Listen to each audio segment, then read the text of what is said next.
साथ ऐसा कई बार हुआ है कि मैं किसी चैप्टर को रिवाइज़ कर रहा हूँ और मुझे लगा है कि मैं इस चैप्टर को पहली बार पढ़ रहा हूँ, क्योंकि मैंने वो चैप्टर पिछले टाइम में बहुत कम रिवाइज़ किया है, जिसकी वजह से वो चैप्टर मैं भूल सा गया हूँ एंड मुझे इक्वल मेहनत करनी पड़ेगी जितनी मैंने फर्स्ट टाइम की थी उस चैप्टर को फिर से रिवाइज़ करने में। तो इससे क्या होगा, इससे टाइम का नुकसान होगा।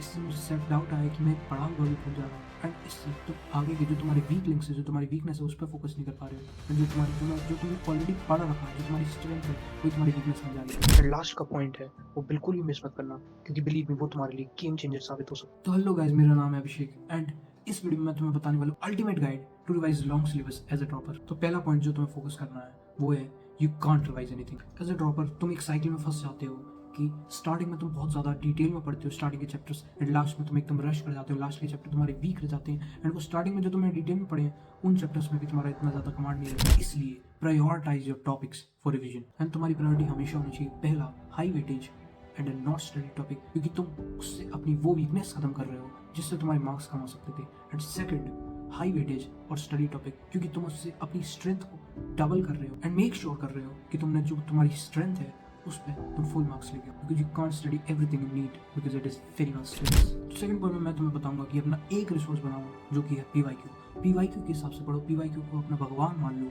एंड उसी के हिसाब से तुम प्रिपेयर करो। एंड याद रखो जो तुमने क्लास में करे वो वाले पीवाईक्यू नहीं, तुम खुद से जो प्रैक्टिस करने हैं वो वाले पीवाईक्यू की बात कर रहा हूँ। तो पीवाईक्यू की प्रैक्टिस कम से कम 2 से 3 बार करो उन चैप्टर्स में स्पेशली जो तुम्हें हाई वेटेज लगते हैं और जिनमें तुम्हें प्रॉब्लम होती है, जो तुम्हारी जो वीकनेस है उनमें अगर तुम पीवाईक्यू की भी प्रैक्टिस कर लोगे ना तो तुम्हारे क्वेश्चन में नीट में बन जाएंगे। एंड अगला इंपॉर्टेंट पॉइंट जो मैं तुम्हें बताना चाहता हूँ वो है कि question practice is also revision. लोग हमेशा गलती करते हैं कि सारे सब्जेक्टों में वो पहले थ्योरी पढ़ेंगे, फिर उसके फॉर्मूला रिवाइज करेंगे, फिर अपना क्वेश्चन प्रैक्टिस करेंगे। लेकिन बिलीव मी कि जो थ्योरेटिकल सब्जेक्ट है, जो bio, inorganic and organic chemistry है, इनमें तुम्हारी NCERT is greater than question practice. तुम केवल एनसीईआरटी से भी काम चला सकते हो, जो कि मैंने चलाया था कि केवल एनसीईआरटी पढ़ के भी तुम हाई स्कोर कर सकते हो। लेकिन फिजिक्स में तुम्हें क्वेश्चन प्रैक्टिस करनी पड़ेगी, इवन फिजिकल केमिस्ट्री में भी।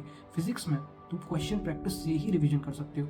तुम्हें बार बार थ्योरी पढ़ने की या कॉन्सेप्ट पढ़ने की बिल्कुल ज़रूरत नहीं। तुम क्वेश्चन पढ़ के अपना रिवीजन करके एंड अपना जो कॉन्सेप्ट है उनको रिवाइज कर सकते हो। तुम्हें बस अपने शॉर्ट नोट्स बनाने की, शॉर्ट नोट्स अपने रिवाइज करो एंड क्वेश्चन प्रैक्टिस करने लगो, तुम्हारा रिवीजन अपने आप होता जाएगा। जो क्वेश्चन तुम अटेम्प्ट नहीं कर पा रहे हो, जिसमें तुम्हें प्रॉब्लम आ रही है, उसको अंडरलाइन कर लो, उस टॉपिक को, केवल उसी टॉपिक को रिवाइज करो। ऐसे तुम्हारे रिवीजन में टाइम भी बचेगा एंड तो बार बार उस टॉपिक पे टाइम वेस्ट नहीं करोगे जो तुम्हारा ऑलरेडी स्ट्रॉन्ग है। है। एंड यही जो क्वेश्चन प्रैक्टिस में तुम क्वेश्चंस गलत कर रहे हो या तुम्हें दिक्कत आ रही है वो तुम्हारी वीकनेस है, उसको लेकर ही मैं तुम्हें लास्ट पॉइंट बताने वाला हूँ जो है मेक मिस्टेक बुक। ना यही क्वेश्चन है जो तुमसे नहीं बन रहे हैं एंड इन्हीं को तुम रिवाइज करके, बार बार रिवाइज करके अपना लेवल बहुत ऊपर कर सकते हो।